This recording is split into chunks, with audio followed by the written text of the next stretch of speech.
अस्सलाम वालेकुम दोस्तों, आज बहुत खुशी की बात है कि उत्तर प्रदेश ने आवाज आरक्षण लिस्ट जारी कर दिया है।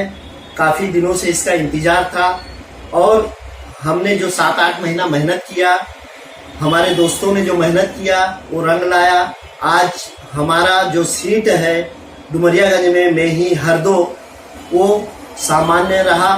इससे हमें बहुत खुशी हुई है और आने वाले समय में हमें काम करने का मौका मिलेगा। आज मैं कुछ अपने गांव वाले लोगों से बात करना चाहता हूं कि इस बार 2021 का जो इलेक्शन है काफ़ी महत्वपूर्ण है। इसमें इस तरह का इंसान चुनना जो आपके सुख दुख में काम आए।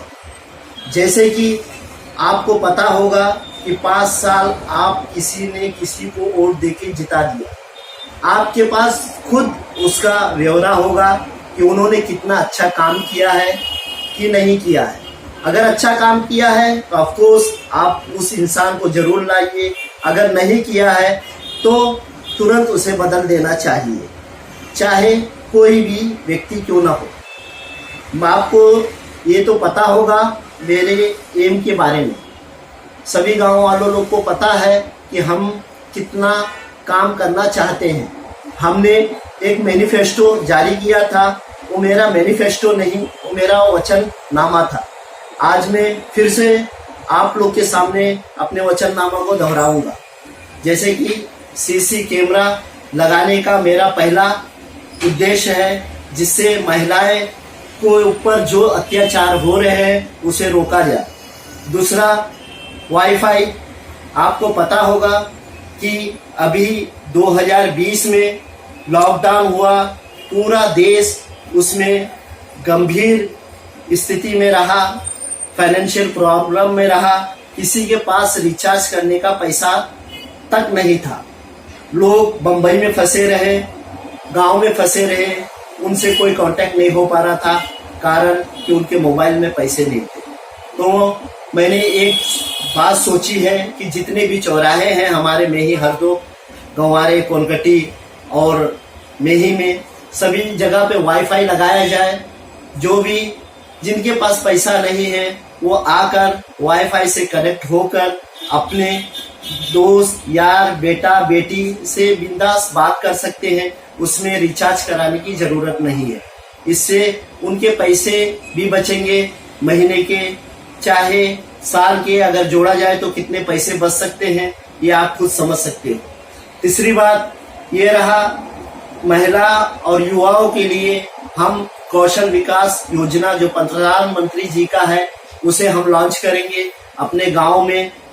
लोगों, बेटियों को सिखाने के लिए मेहंदी क्लासेस, ब्यूटिशियन, ऐसे कई सी योजनाएं हैं जिसे हम लाकर अपने गांव में चालू करेंगे प्रधानमंत्री कौशल विकास योजना के तहत। ऐसे ही युवाओं को आत्मनिर्भर बनाने के लिए हम लाएंगे टेक्नीशियन, इलेक्ट्रीशियन, ये सब कामों को एसी मैकेनिक लाकर अपने गांव में जो सीखना चाहेगा उनके लिए व्यवस्था किया जाएगा आत्मनिर्भर बनाने के लिए।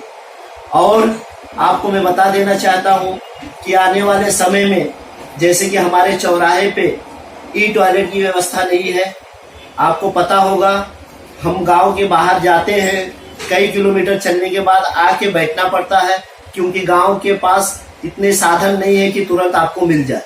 इसलिए हम वहाँ पे गांव के चौराहे पे बैठने के लिए व्यवस्था करेंगे, और जिससे आदमी आराम से बैठकर अपने वाहन जिस पे जाना है उसका इंतजार कर सके। और महिलाओं के लिए ई टॉयलेट की व्यवस्था सभी जो भी है अपने चौराहे पे ई टॉयलेट की व्यवस्था किया जाएगा, जिससे महिलाएं खुले में न जाकर सीधा ई टॉयलेट का उपयोग कर सके। चौथी बात आप लोग को बताना चाहता हूं कि हमारे गांव में कई सालों से देख रहा हूं ना आरसीसी बना हुआ है, ना सोलर लाइट है। ये भी काम करने का मेरा पूरा प्रयत्न रहेगा। और उसके बाद जो हमारे महत्वपूर्ण 2 चीजें हैं मैं बताना चाहता हूं, आपको वचन देना चाहता हूं कि एक हमने जो ट्रस्ट बनाया है ZBS ट्रस्ट, उसके माध्यम से एक एम्बुलेंस लाके देंगे जो मेही हरदो को फ्री में महिलाओं, बच्चों, बुजुर्गों के लिए सेवा में रहेगी। और जो दूसरी बात है, जो महिलाएं हैं और उनके ऊपर अगर कोई इस चीज की परेशानी आती है उसे भी देखा जाएगा। और एक बहुत महत्वपूर्ण बात है, जैसे कि हमारे गांव में मेही, गंवारे, कोलकटी में अगर बच्चियां बड़ी है, गरीब है, उनके शादी के लिए कोई व्यवस्था नहीं है, पैसे का इंतजाम नहीं है, तो हमने ZBS ट्रस्ट द्वारा उन बच्चियों के लिए एक स्पेशल फंड लाएंगे जिससे उनकी शादी आराम से हो सके। ये मेरा जो महत्वपूर्ण 2 काम है, एम्बुलेंस और बच्चियों को शादी में उनको मान्य धन देने का, ये मेरा पूरा प्रयास रहेगा। जीतने के बाद तुरंत 45 दिन के अंदर ये दोनों काम लागू कर दिए जाएंगे। और मैं आप लोग को एक बात और बता देना चाहता हूँ कि आने वाले समय में जैसे बहुत से अफवाहें उड़ती है, ये प्रधान आया, दारू पिला रहा है, पैसा दे रहा है, होटल में ले जाके चाय समोसा खिला रहा है, उस बहकावे में ना आकर, क्योंकि अगर आप उस बहकाव में आ गए तो आपका पूरा 5 साल फिर से बेकार हो जाएगा। जिस तरह का आपके गली मोहल्ले में पानी बह रहा है, गटर में कोई व्यवस्था नहीं है, ना लाइट की व्यवस्था है, फिर आपको 5 साल आपको उसी तरह रहना होगा। बस मैं आप लोग से एक अनुरोध करता हूं कि इस बार 2021 का चुनाव पूरे उत्तर प्रदेश में सही लोगों को चुने जो आपके सुख दुख में काम आ सके। मैं सभी लोगों को इस बात पर आप लोगों को कहना चाहता हूं कि इस बार का 2021 का चुनाव बहुत बहुत बहुत महत्वपूर्ण चुनाव है, इसलिए इस बार सोच समझकर आप लोग वोट करना और अच्छे इंसान को चुनकर लाके देना। ये मैं नहीं बोल रहा हूँ कि मैं खालिद सिद्दीकी बात कर रहा है कि मैं ही अच्छा हूँ। अगर मुझसे कोई अच्छा है कैंडिडेट तो आप अवश्य उसे वोट देकर जिताकर लाकर अपने गांव का विकास करें।